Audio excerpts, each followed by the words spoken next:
मित्रों ने बधाइयाँ दी। किसके ऐसे भाग्य हैं जिसे बिना मांगे सौभाग्य निर्माण का ऐसा अवसर प्राप्त हो। केशव बहुत प्रसन्न था। वह इसी दुविधा में पड़ा हुआ घर आया। माता पिता और अन्य संबंधियों ने इस यात्रा का घोर विरोध किया। नगर में जितनी बधाइयाँ मिली थी, यहाँ उससे कहीं अधिक बाधा मिली। किंतु सुभद्रा की उच्चाकांक्षाओं की सीमा न थी। वह कदाचित केशव को इंद्रासन पर बैठा हुआ देखना चाहती थी। उसके सामने तब भी वही पति सेवा का आदर्श होता था। वह तब भी उसके सिर में तेल डालेगी, उसकी धोती छौटेगी, उसके पौव दबाएगी और उसके पंखा झलेगी। उपासक की महत्वाकांक्षा उपास्य ही के प्रति होती है।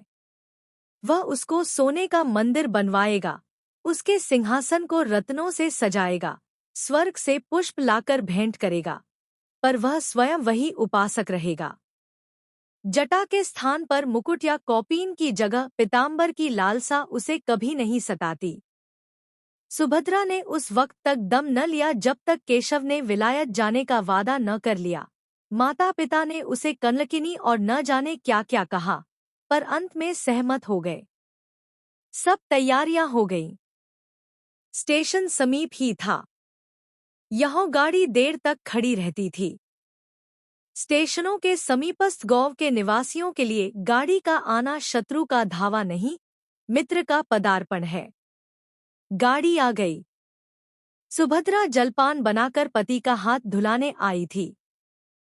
इस समय केशव की प्रेम कातर आपत्ति ने उसे एक क्षण के लिए विचलित कर दिया। हाँ, कौन जानता है 3 साल में क्या हो जाए। मन में एक आवेश उठा, कह दूं, प्यारे मत जाओ। थोड़ी ही खाएंगे, मोटा ही पहनेंगे, रो रो कर दिन तो न कटेगे। कभी केशव के आने में एक आधा महीना लग जाता था, तो वह विकल हो जाया करता थी। यही जी चाहता था, उड़कर उनके पास पहुंच जाऊं। फिर ये निर्दयी 3 वर्ष कैसे कटेंगे। लेकिन उसने कठोरता से इन निराशाजनक भावों को ठुकरा दिया और कौपते कंठ से बोली, जी तो मेरा भी यही चाहता है। जब 3 साल का अनुमान करती हूँ, तो एक कल्पसा मालूम होता है। लेकिन जब विलायत में तुम्हारे सम्मान और आदर का ध्यान करती हूँ, तो ये 3 साल 3 दिन से मालूम होते हैं। तुम तो जहाज पर पहुँचते ही मुझे भूल जाओगे। नयनीय दृश्य तुम्हारे मनोरंजन के लिए आ खड़े होंगे। यूरोप पहुंचकर विद्वानों के सत्संग में तुम्हें घर की याद भी न आएगी। मुझे तो रोने के सिवा और कोई धंधा नहीं है। यही स्मृतियों ही मेरे जीवन का आधार होंगी।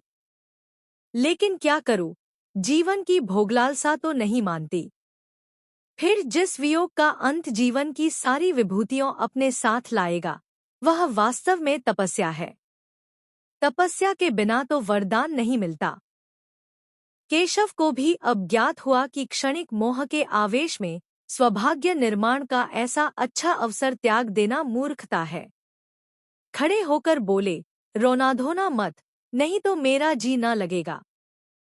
सुभद्रा ने उसका हाथ पकड़कर हृदय से लगाते हुए उनके मुंह की ओर सजल नेत्रों से देखा और बोली, पत्र बराबर भेजते रहना।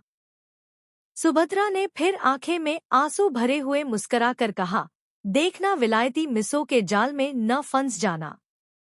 केशव फिर चारपाई पर बैठ गया और बोला, तुम्हें यह संदेह है, तो लो, मैं जाऊंगा ही नहीं। सुभद्रा ने उसके गले में बौहे डालकर विश्वासपूर्ण दृष्टि से देखा और बोली, मैं दिल्लगी कर रही थी। अगर इंद्रलोक की अप्सरा भी आ जाए, तो आंख उठाकर न देखूं। ब्रह्मा ने ऐसी दूसरी सृष्टि की ही नहीं। बीच में कोई छुट्टी मिले, तो एक बार चले आना। नहीं प्रिये, बीच में शायद छुट्टी न मिलेगी। मगर जो मैंने सुना कि तुम रो रो कर घुली जाती हो, दाना पानी छोड़ दिया है, तो मैं अवश्य चला आऊंगा, ये फूल जरा भी कुम्हलाने न पाएं। दोनों गले मिलकर विदा हो गए।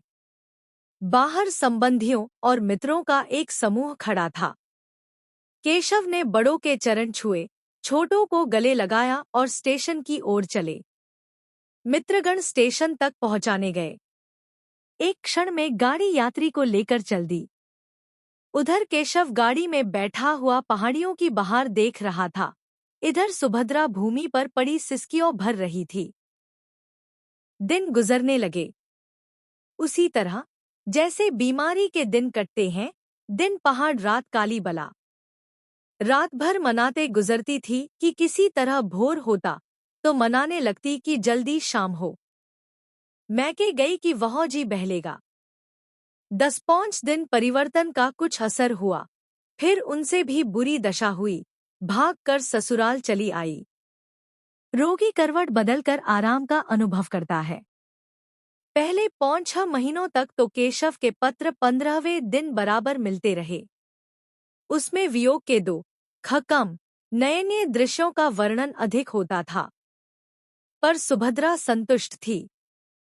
पत्र लिखती तो विरह व्यथा के सिवा उसे कुछ सूझता ही न था। कभी कभी जब जी बेचैन हो जाता तो पछताती कि व्यर्थ जाने दिया। कहीं एक दिन मर जाओ तो उनके दर्शन भी न हो। लेकिन 6ठे महीने से पत्रों में भी विलंब होने लगा।